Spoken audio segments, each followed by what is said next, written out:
प्रिय दर्शकों, मेरे इस दिव्य चैनल पर आप सभी लोगों का हार्दिक स्वागत है। क्या कहता है हस्त नक्षत्र धनु राशि के जातकों के लिए, इस विषय पर आज हम चर्चा करेंगे। धनु राशि के जातकों के लिए ये कार्यक्रम चंद्र राशि पर आधारित है। हस्त नक्षत्र के ग्रह स्वामी चंद्र हैं। चंद्र मन के कारक होने से आपकी भावनाएं और संवेदनशीलता है। हस्त नक्षत्र चंद्रमा का नक्षत्र होने के कारण ये आपकी अधूरी इच्छाओं और भावनाओं को पूर्ण करने का काम करते हैं। आपके प्रारब्ध कर्म किसी कारणवश अधूरे रह गए थे, उन्हें पूरा करने का मौका हस्त नक्षत्र देते हैं। हस्त नक्षत्र हाथों को दर्शाता है, यानी कि स्वयं अपने हाथों से स्थापित करने वाली आगम शक्ति होती है। प्रारब्ध कर्म चाहे वो पहले जन्म के हों या इसी जन्म के अधूरे कार्य रह गए हों, उन्हें आपने स्वयं से करना होगा।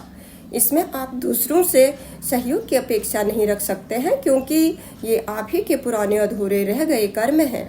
अपनी इच्छाओं की पूर्ति के लिए स्वयं काम करना होगा। इस समय हस्त नक्षत्र के केतु आपकी पुरानी इच्छा को पूर्ण करने में आपकी सहायता करेंगे। हस्त नक्षत्र काल पुरुष कुंडली में अर्ध त्रिकोण, दूसरा धन भाव, छठा ऋण भाव और 10वां कर्म भाव को सक्रिय करते हैं, यानी कि एक्टिव करते हैं। इन भावों से जो भी पेंडिंग कर्म है वो सब स्वयं से करने का मौका आपको हस्त नक्षत्र दे रहे हैं। धन संचय होगा, ऋण रोग से मुक्ति मिलेगी और कार्य क्षेत्र में सफलता मिलेगी। धनु राशि का 10वां कर्म भाव में हस्त नक्षत्र के केतु ये दर्शाते हैं कि जीवन के हर पक्ष के अर्थ को लेकर स्व के कर्म करने होंगे। केतु 4 मार्च को नक्षत्र परिवर्तन करके चंद्रमा के नक्षत्र हस्त में गोचर करने जा रहे हैं। केतु ग्रह क्या है, थोड़ा इसे जान लेते हैं। केतु छाया ग्रह माने जाते हैं। इनके पास धड़ और बल है, लेकिन इनका सिर नहीं है। ये मोक्ष, प्रारब्ध और मृत्यु के कारक माने जाते हैं। ये अत्यंत रहस्यमय ग्रह होते हैं। केतु धर्म की ध्वजा है। ध्वजा विजय का प्रतीक होता है। राशि कुंडली में यदि केतु बलवान हो तो जातक के अंदर त्याग की भावना होती है और त्याग करके ये लोग बहुत आगे बढ़ जाते हैं, चाहे कार्य क्षेत्र में हो या अध्यात्म में। कमजोर केतु जातक को भ्रमित करता है और जातक को व्यसन, शराब, सिगरेट, तंबाकू आदि वाली लत लग जाती है। केतु ग्रह कोई भी कार्य आकस्मिक करते हैं। यदि केतु शुभ है तो अचानक से गुप्त धन मिलना, अचानक नौकरी, विवाह, धार्मिक यात्रा आदि का होना होता है। यदि केतु कुंडली में अशुभ है तो अचानक से धनहानि होना, नौकरी छूटना, विवाह का टूटना, चोट पटक लगना, ऑपरेशन होना, कुत्ते का काटना, अपनों से ही धोखा खाना आदि होता है। यदि केतु कुंडली में गुरु या शुक्र के भाव में अकेले बैठे हों तो शुभ माने जाते हैं।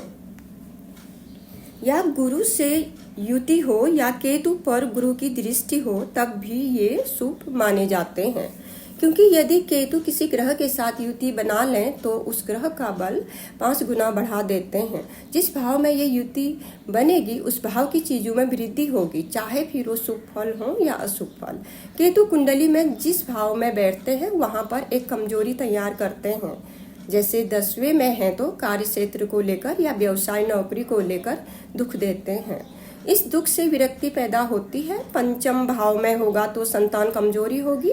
भाग्य भाव में केतु होगा तो भाग्य कमजोरी होगी। चौथे भाव में केतु होगा तो परिवार कमजोरी होगी। 7वें भाव में रहेगा तो पति या पत्नी कमजोरी होगी। किसी के स्वभाव को लेकर भी कमजोरी हो सकती है। कुल मिलाकर केतु विरक्ति के कारक माने जाते हैं। ये सकारात्मक विरक्ति नहीं है, बल्कि जिस भाव में केतु बैठे होते हैं उस भाव की चीजों की असफलता के कारण विरक्ति आती है। क्योंकि हमारे जितने भी रिश्ते नाते होते हैं उन्हें मनाते मनाते या समझौता करते करते हम थक जाते हैं। ऐसे ही नौकरी के लिए, धन संचित के लिए, संतान के लिए, माता पिता गुरुजनों के लिए, व्यवसाय वृद्धि के लिए, प्रेम प्रसंग के लिए, दाम्पत्य जीवन के लिए या फिर अध्यात्म प्राप्ति के लिए, जब हम इन सब चीजों के लिए पूरी मेहनत कर लेते हैं फिर भी हम सफल नहीं हो पाते हैं तो केतु इन चीजों के लिए मन में अलगाव पैदा कर देते हैं। केतु आपको आपकी कमजोरी बताते हैं, इसलिए कमजोरी बनने देनी नहीं है। केतु ग्रह आपसे पिछले जन्म के जो कर्म किसी और के साथ रह गए थे उन्हें भी पूरा करवाते हैं। इस कारण हम असफल भी होते जाते हैं।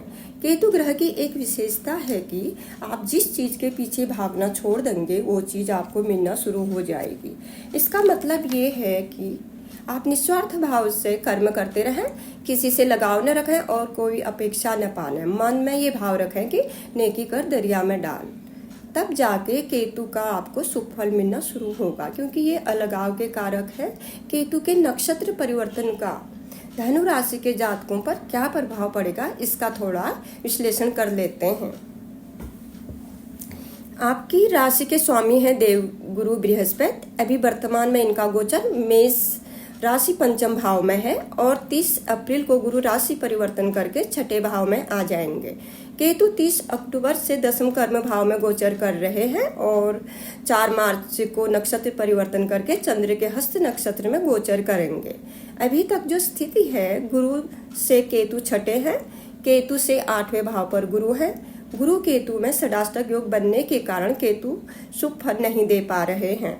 कार्य क्षेत्र में केतु होने के कारण कार्य में मन नहीं लगना, नौकरी या व्यवसाय बदलते रहना, क्योंकि केतु जिस भाव पर बैठते हैं वहां पर उस भाव की चीजों में अलगाव देते हैं। इस कारण कार्य क्षेत्र या व्यवसाय में परेशानियां चल रही हैं। 30 अप्रैल के बाद गुरु राशि परिवर्तन करके छठे भाव में आएंगे तो गुरु केतु का नव पंचम योग बनेगा। गुरु की दृष्टि केतु पर पड़ेगी। त्रिकोण का संबंध और शुभ ग्रह की दृष्टि से केतु आपको शुभ फल प्रदान करेंगे। गुरु केतु का ये संबंध 14 मई 2025 तक बना रहेगा। तब तक केतु आपको शुभ फल देते रहेंगे।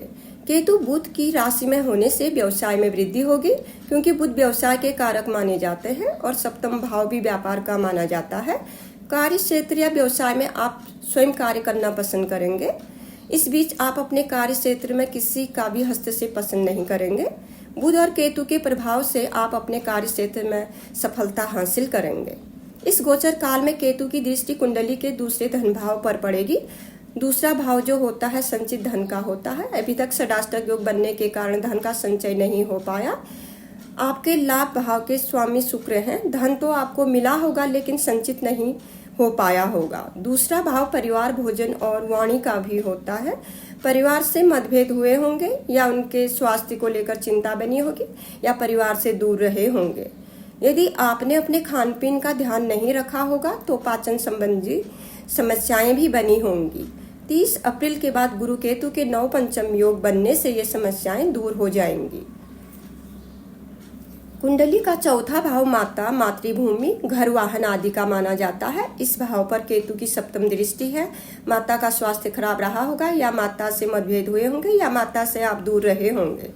भूमि, घर, वाहन के मामले में भी कुछ परेशानियां आई होंगी, लेकिन गुरु की राशि परिवर्तन के बाद केतु पर गुरु की दृष्टि होने के कारण ये समस्याएं दूर होंगी।